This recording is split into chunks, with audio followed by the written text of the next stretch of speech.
Our parasha, Parshat Vayeitzei, concerns itself with the character of Yaakov, Jacob, the third of our fathers. And it spends an enormous amount of time on Jacob and his family. Our sages tell us that Yaakov was the one who instituted the evening service, Mari. Why did Yaakov institute the service? And what does that represent? If we see Yaakov, Yaakov is the father that represented the Jew in Galut, in exile, in a place of darkness. Yaakov has to flee from his home. He has to run away from his brother who wants to kill him, and to live in the house of Lavan, his uncle, who's a swindler and a cheat.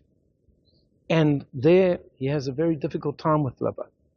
And no sooner has he fled from Lavan than he has to encounter his brother Esau. And after encountering his brother Esau, his daughter Dinah is kidnapped and raped. And soon after that, Yosef is kidnapped, disappeared, sold as a slave, and Yaakov doesn't know where he is. And then eventually, towards the end of his life, he moves down to Egypt. He has a life of sorrows, of difficulty, of pain, of suffering. It's a life of darkness.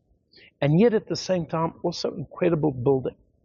It's in exile that Yaakov has the majority of his children.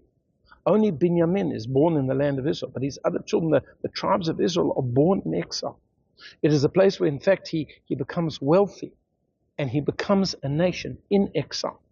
So throughout all of these difficulties, Yaakov is becoming a nation.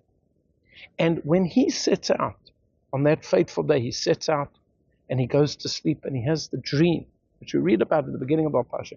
He has the dream with the ladder, and the angels are going up and the angels are coming down. And our sages tell us that this represents the different nations that are going to persecute Yaakov and his descendants. And he is terrified. And in that moment, Hashem is standing over him in his dream. And he says, don't worry, Yaakov. I will be with you. I will bring you back. You will go into exile. You will experience persecution and pain and suffering. It will not be easy. But there you will grow. There you will become great. It is through your difficulties that you become great.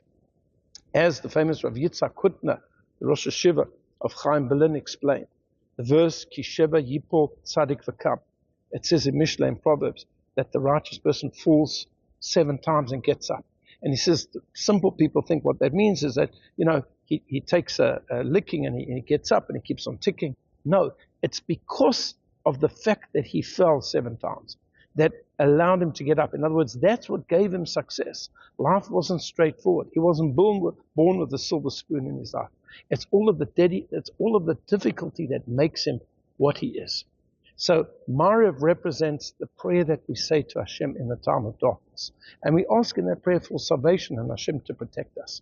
And to make good his promise to Yaakov, that throughout the darkness of the exile and difficult times, Hashem will remember us and bring us back to him. I wish you all a Shabbat Shalom.